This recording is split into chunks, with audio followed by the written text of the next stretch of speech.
Hola, buenas tardes. Vamos a partir con Daniela Simián. Ella va a presentar investigación en enfermería. Daniela es enfermera, diplomada en metodología de la investigación y en bioestadística, y es enfermera de investigación de la sección de gastroenterología del Hospital Clínico de la Universidad de Chile. Gracias, Dani.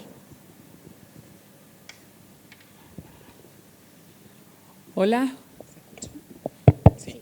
Hola, buenas tardes a todos. Muchas gracias por la invitación. Nos conocimos con Débora el año pasado, que la invitamos a presentar a Chile, así que ahora nos estamos conociendo con el resto de las enfermeras. Para mí también es un honor estar aquí, así que muchas gracias por la invitación. Esto es un poco lo que vamos a ver hoy. Vamos a ver el proceso de la investigación, revisión de la literatura, pregunta de investigación, diseños de estudio. Y lo más importante para mí, yo encuentro algunos tips en investigación que me gustaría transmitirles. Cuando uno habla de investigación, en verdad a algunas les puede parecer muy tedioso, a otras les puede parecer algo muy lejano, algunas me imagino que han participado alguna vez en investigación, pero en general no es algo que uno diga, entra a enfermería y dice, voy a entrar a enfermería para investigar. No, eso en general no. Voy a entrar a enfermería para estar al lado del paciente, para estar en la UCI, en la urgencia, para eso. Yo terminé en investigación sin quererlo, me apasiona la investigación, así que espero poder transmitirle en estos 20 minutos que no les voy a enseñar a investigar, sino que más bien las voy a motivar a que puedan investigar, eso es un poco, o a participar en investigación. Me imagino que de aquí no muchos, si yo les digo, ¿han hecho un proyecto de investigación? Puede que no, pero me imagino que alguna ha leído un paper, que alguna ha asistido a congresos, estamos acá, que alguna ha hecho una encuesta alguna vez a un paciente, sea cual sea la razón, que alguna ha llenado alguna vez en la ficha algún dato como un poco más estilo formulario y no solo un texto, ya sea porque se lo piden o porque uno por iniciativa propia registra sus atenciones. Y también hemos implementado técnicas nuevas. De repente nos llega un tubo nuevo que vamos a usar o no sé, nos llegó una aplicación nueva que vamos a usar con nuestros pacientes. Bueno, todo eso es generar nuevo conocimiento y todo eso es investigar. Así que si alguna de ustedes ya ha hecho alguna de estas cosas, eso ya mejora la calidad y la seguridad de nuestros pacientes y estamos mejorando la atención por medio de la investigación. Esto, cuando uno lo ordena, así como lo estructura, es el llamado método científico, que tiene pasos específicos, que parte con una idea y termina después de todo este proceso finalmente en la comunicación de los resultados, que sería lo ideal, que todo el proceso de investigación termine ahí. Muchas veces participamos en algunas partes de este método científico y entonces partimos con la idea. Muchas veces la idea sale de nosotros, tanto del escenario clínico o del equipo de trabajo cuando trabajamos con otra gente, médicos, enfermeras, tecnólogos que nos incitan a pensar en alguna idea de investigación. Y lo ideal siempre es tener un mentor. En general uno en investigación no trabaja sola, trabaja con un equipo de trabajo y el mentor a uno lo guía y es me gustó mucho esta imagen porque es una transferencia de ideas entre una persona y otra o entre una persona y un grupo para ver cómo podemos desarrollar esa idea. Y muchas veces también nos invitan.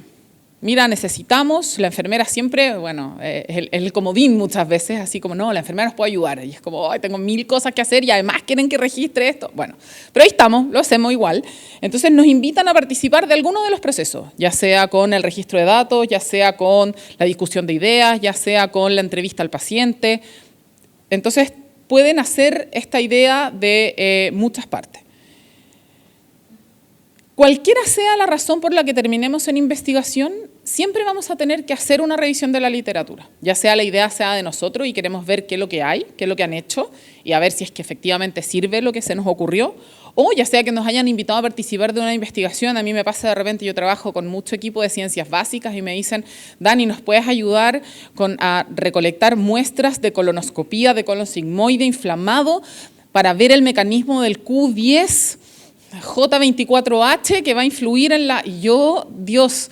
Entonces ahí uno tiene que leer, porque tengo que decirle al paciente a que lo estoy invitando a participar, con palabras, por supuesto, mucho más simples, pero tengo que hacer una revisión de la literatura, aunque la idea no sea mía.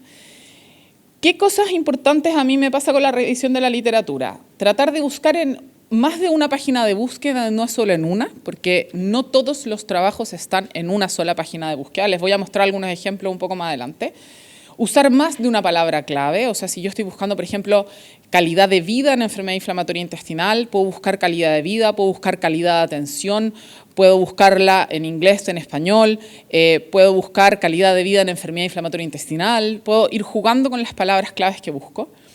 Tratar de hacer un resumen con los principales hallazgos de cada artículo, y esto a veces es muy tedioso, pero cuando uno quiere sobre todo escribir el proyecto o escribir un manuscrito, uno después tiene que tratar de encontrar las referencias. O sea, uno dice, yo leí, estoy segura que leí que el paciente tiene una mejor calidad de vida y mejora en un 20%, so yo no sé dónde lo leí. Entonces, eso, hacer un resumen, ya sea en PubMed, en el sistema que más les acomode. Hay gente que imprime los papers y anota, subraya, hay otro que hace un cuadro resumen y pone al lado lo que es más importante, pero para que puedan volver después a encontrar lo que leyeron.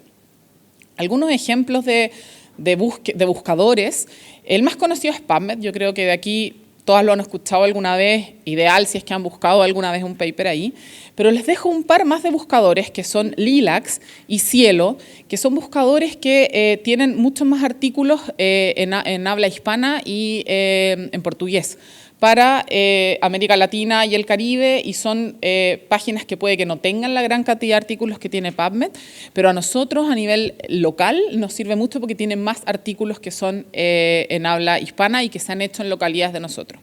Muchas veces se nos ocurre una idea que han hecho en otros lados. Nosotros leímos un artículo en PubMed, por ejemplo, pero no lo han hecho nunca en Latinoamérica. Y entonces eso sí nos sirve, porque en verdad las realidades de los pacientes son distintas. Y algo que se investigó en Asia, con pacientes totalmente distintos a nosotros lo podríamos ver acá en nuestra realidad y ver si es que es similar o no. O sea, ya solamente saber, por ejemplo, nosotros en Chile tenemos una razón de enfermedad de Crohn, colitis ulcerosa muy distinta a la que tienen los países europeos, en que generalmente es 1:1, y nosotros tenemos mucho más colitis ulcerosa que Crohn. Entonces nuestros estudios, por ejemplo, podrían ya con eso ser distintos. Cuando uno busca lo que les decía de las palabras claves, todos los buscadores tienen una caja de búsqueda. Por ejemplo, acá voy a buscar incontinencia fecal.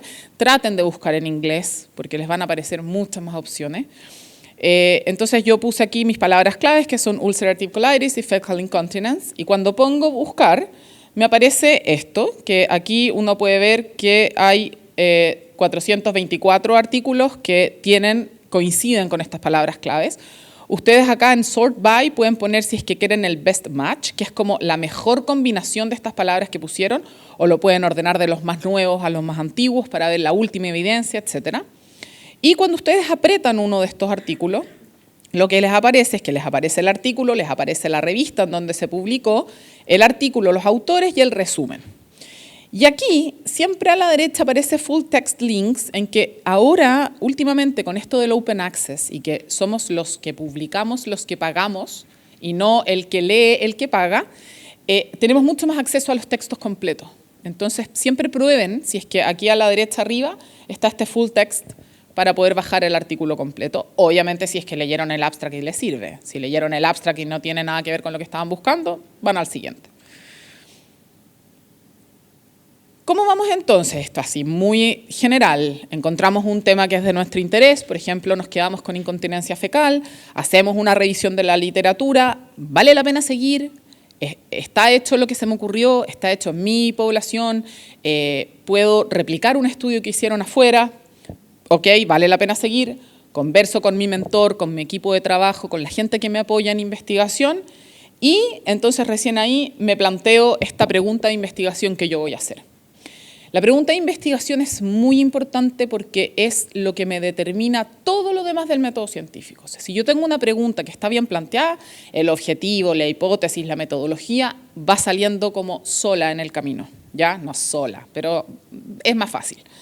Entonces acá hay dos cosas que yo no sé si han escuchado alguna vez, que es el PICOT o el FINER, y el FINER, que son herramientas, acrónimos que nos sirven para plantear nuestra pregunta de investigación. Uno es más que nada, el PICOT es como con la metodología de cómo plantear la pregunta, y el FINER va más que nada a saber si en nuestro estudio vale la pena hacerlo o no vale la pena hacerlo. ¿Ya? Entonces, acá se las dejo. El PICOT va relacionado entonces a los componentes que tiene que tener esta pregunta. Tengo que plantear mi paciente, mi población, mi unidad de análisis. En este caso, por ejemplo, pacientes con colitis ulcerosa, ambulatorios o hospitalizados, pacientes con colitis ulcerosa, ambulatorios, por ejemplo. La intervención o la exposición o la situación de interés es lo que yo quiero investigar. En este caso, la incontinencia fecal, por ejemplo. Entonces voy a investigar en pacientes con colitis ulcerosa la incontinencia fecal. ¿Tengo una comparación? Puede que no. La gran mayoría de las veces los estudios que hacemos no tienen comparación así, porque hacemos varios estudios descriptivos, observacionales, en que solo miramos lo que tenemos, queremos ver con qué nos encontramos y esos estudios no tienen comparación. Otras veces sí, por ejemplo, podríamos ver cuál es la comparación entre los pacientes, les pongo un ejemplo más adelante, en que yo les una colitis ulcerosa grave que empieza con infliximab acelerado versus infliximab en dosis estándar. Ahí sí voy a tener una comparación, ¿ya? El outcome es el objetivo, es la medida, es el resultado o desenlace, ¿ya?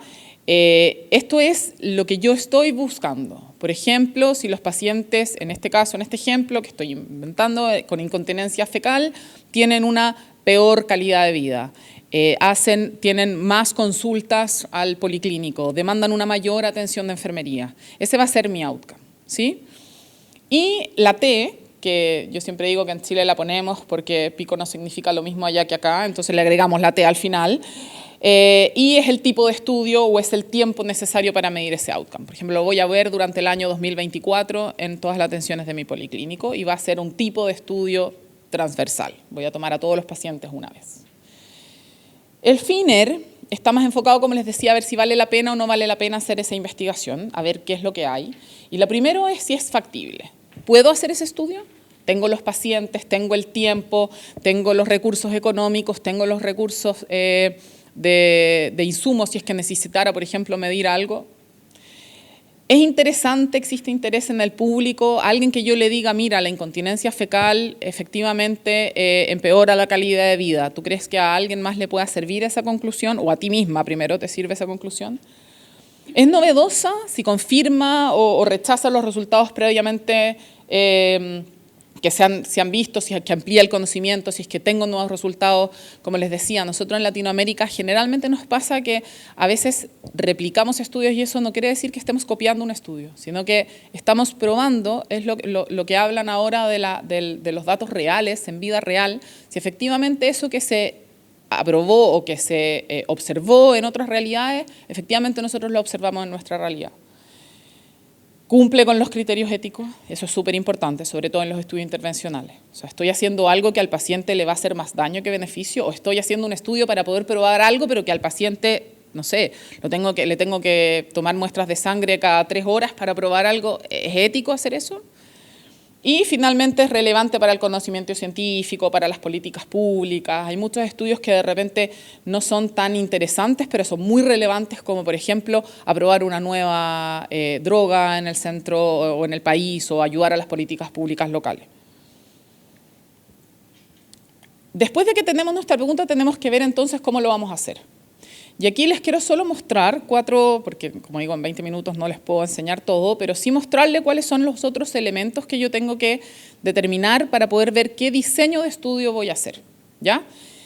Desde el punto de vista del investigador, puedo hacer un estudio observacional en que el investigador solo mira, no hace nada, o experimental, en el cual el investigador modifica algo, tanto en el paciente, en el medicamento, en la intervención o en lo que estemos midiendo, para poder comparar 2 grupos. ¿Ya? Como les digo, generalmente, en mi historia llevo hartos años investigando, generalmente hacemos más estudios observacionales que experimentales, salvo que nos invitan a hacer un estudio experimental o estudios de la industria.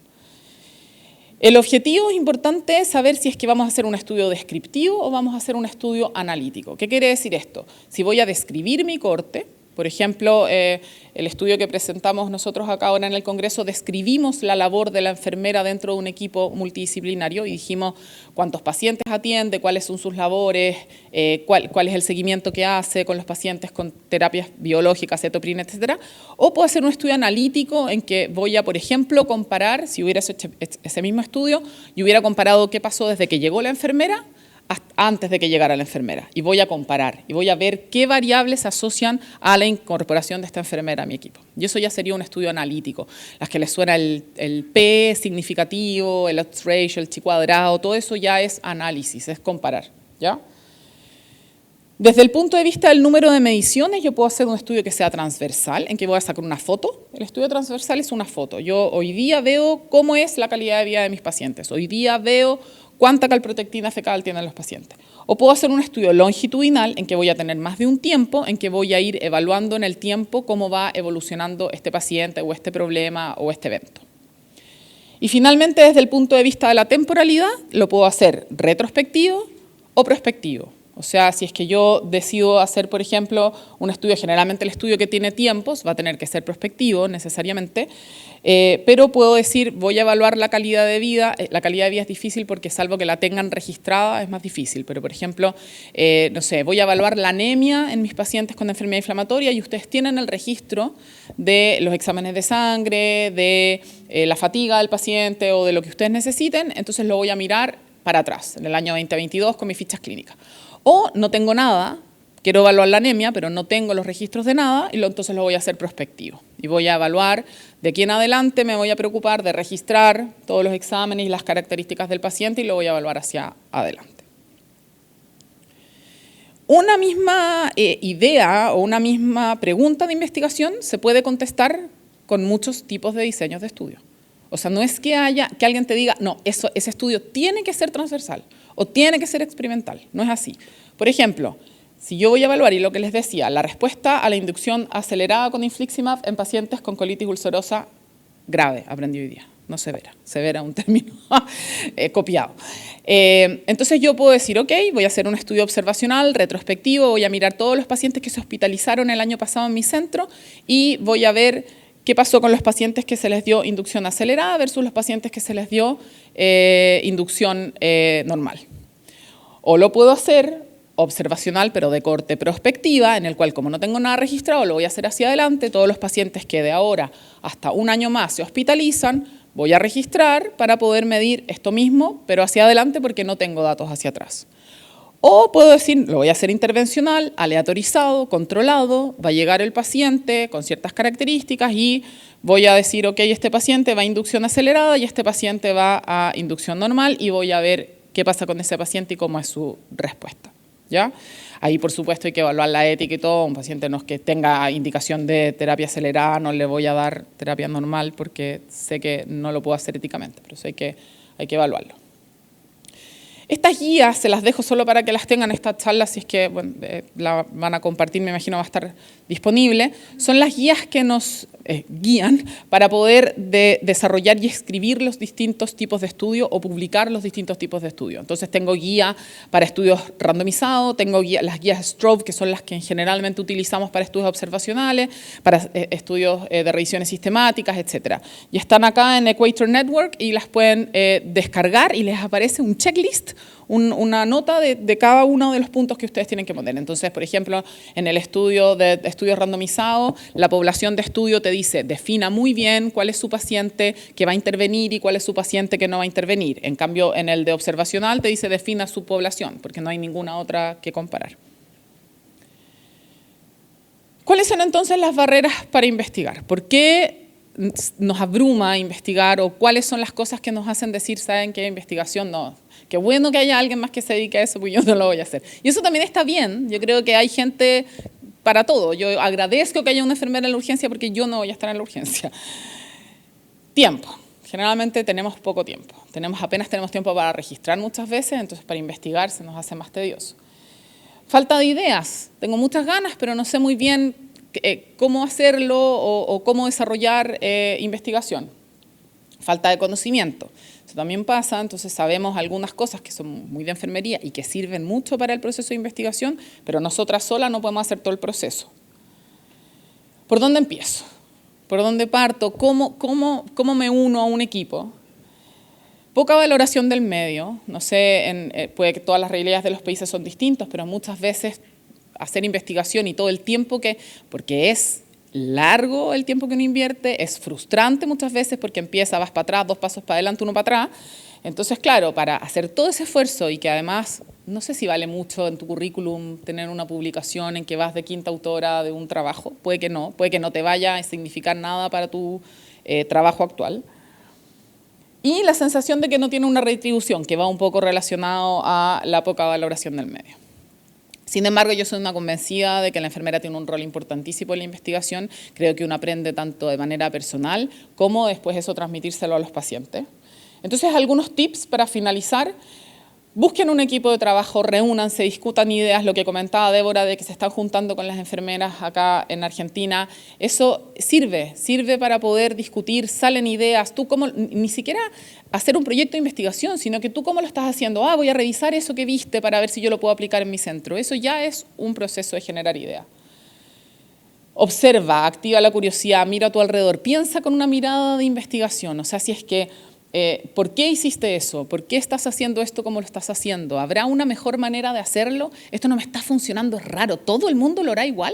¿O yo gastaré media hora en hacer esto? En una de esas hay alguien que lo hizo mucho mejor y que ya la rueda está inventada.